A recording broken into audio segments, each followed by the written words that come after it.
Okay, so this is the AI learning platform. So we'll see how this works.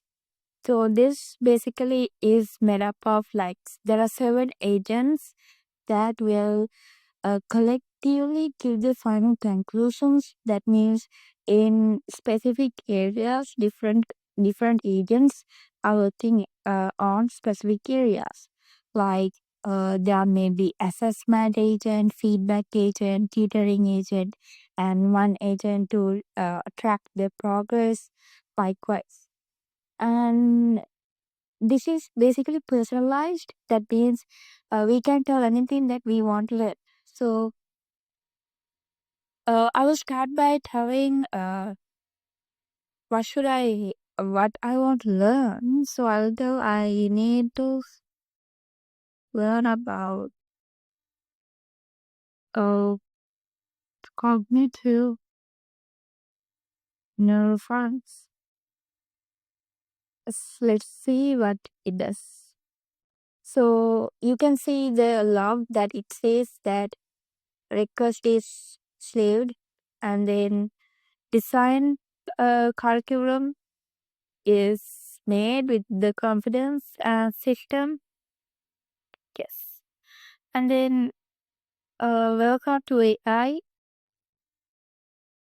learning with us said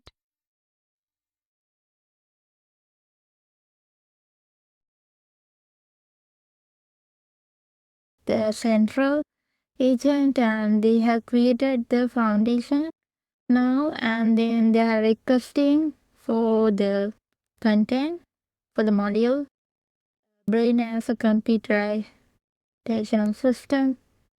So every time we can see that the agents are working together, like they are communicating with each other, and they are requesting the content and then checking. And also the central agent is the most prominent one.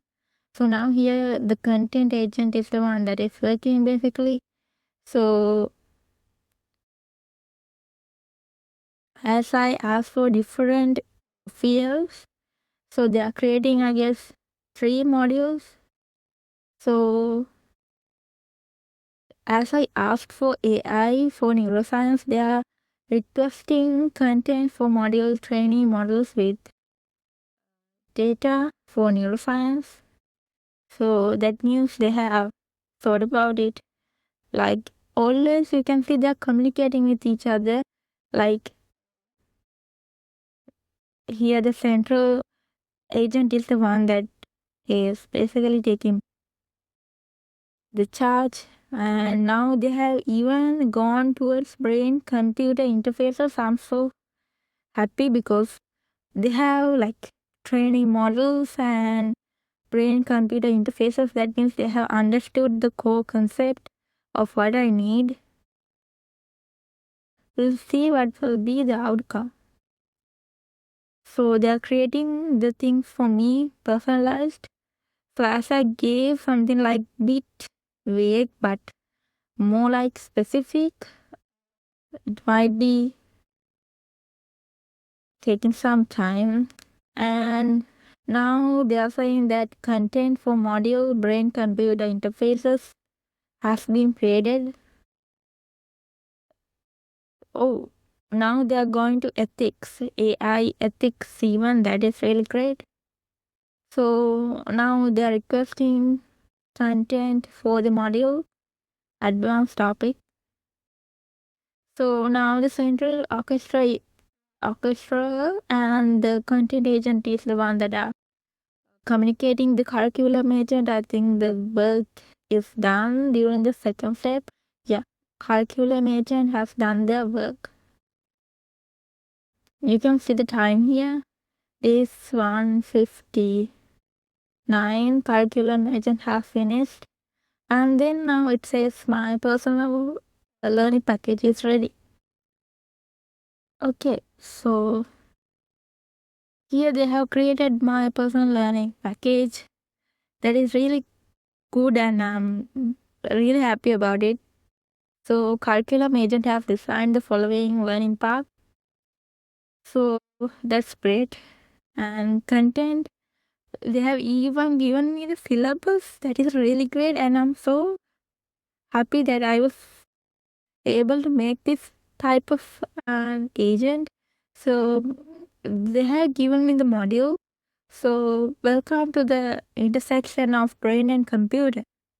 This module explores the fundamental principles that link the biological marvel of the human brain to the powerful capabilities of artificial intelligence. That's what I really wanted to learn about, and actually, it made a personalized thing for me.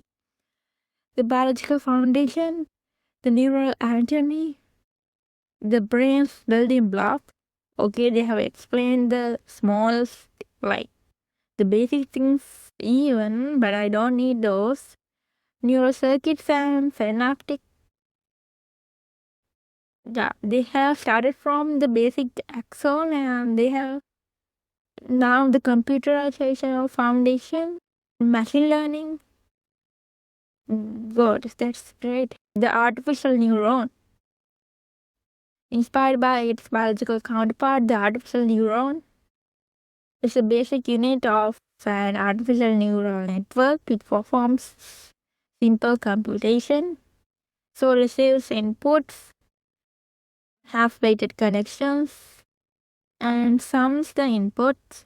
It calculates the weighted sum of the inputs and adds to BIOS, and then applies an activation function. And they have given the how it is produced, input layer, hidden layers, one or more layers of neurons between input and output. This is where most of the computation happens. And output layer produces the final result. As an example, cat or dog. So networks with many hidden layers are called deep neural networks. I'm really impressed how they have gone to this length, like this depth from beginning with the axon and the bridge AI model training. So, and they have given how an AI model learns. Training an AI model is an optimization of the problem. The goal is to find the optimal values for all weights and biases in network. And forward propagation, input data is fed into the network and it flows through the layers. Loss function. So it is compared to the correct answer. The loss function calculates a score that measures how wrong the prediction was. That's really great. Great. I mean, like, the thing they have given is really great. I mean, like, they have summarized, and like the core concept is here. The core of learning the error score is propagated backward through the network. So use calculus. So specifically chain rule. That's great. Optimization. So cycle is like forward pass, calculate loss, back propagate, update weights. Great. And conclusion. They have given a conclusion even with my fields that I gave them. This model has laid the foundation for the understanding the deep and fruitful relationship between neuroscience and AI.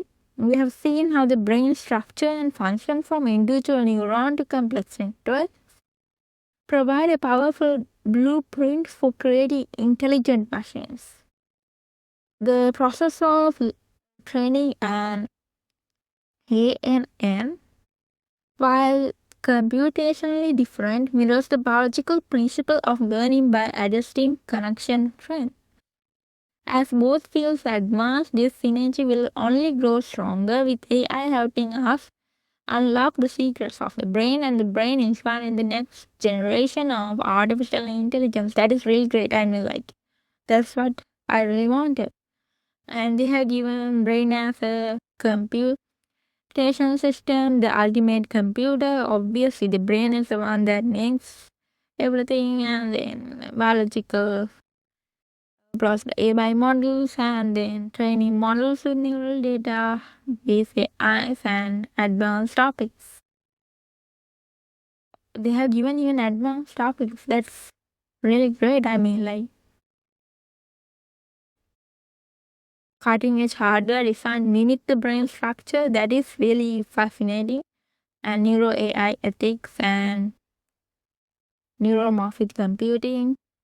So it is a method of computer engineering in which elements of a computer are modeled on systems in the human brain and nervous system. That is really, really great, right? I mean, processing, data flow, memory. So I'm wondering whether, like, how can actually a computer mimic a real brain? Because without the biological systems, like as an example, how how are they going to actually make the, let's say, the hippocampus or like amygdala or whatever, so to store memory, as in like we have different steps in storing like sleeping and all. So I'm really curious how they are going to mimic the sleeping stages and make sure that memory is like, if they show each and everything that they get in, that doesn't mean that's the brain. Like we don't remember everything, right? But that means there should be a way, like sometimes the emotional memory gets stored. If the sleep is not enough, then there will be memory losses. So they have to think like more holistically. So artificial neurons, these are simple processing units that operate based on the principles like read and find, artificial synapse. Great. IBM True North. Great. I mean, this is actually great. I mean, like, this is like personalized learning. Oh, one of them asking me questions. I wonder whether I will be able to, because I didn't read.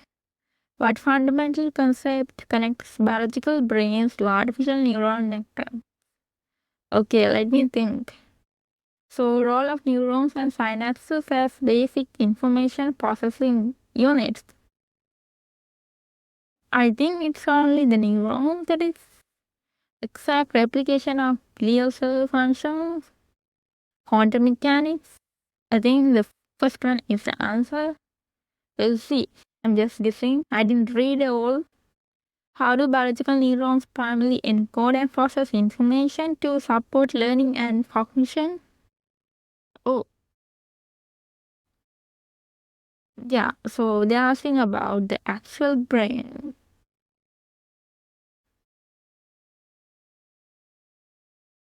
support learning and to frequency and timing, I guess. Secretion of hormones in the bloodstream. Actually, like let's think about like what do you call cortisol. So it actually affects an indirect pathway, but not directly to the memory. As in, like if we have like prolonged stress, the memory is like more likely to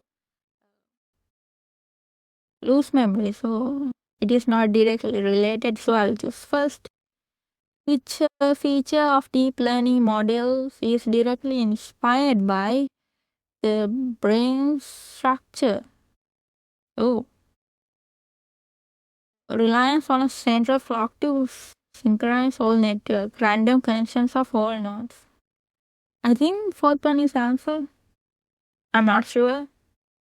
Anyway, this is my first time I made this system, so I'm just taking. I mean, like, I didn't e- actually, I didn't. I just read it within within these 3 minutes. The curriculum mentions using real world neuroscience data to train and validate AI model. Oh, I think it is generate sequences. What is the primary purpose of brain computer interfaces?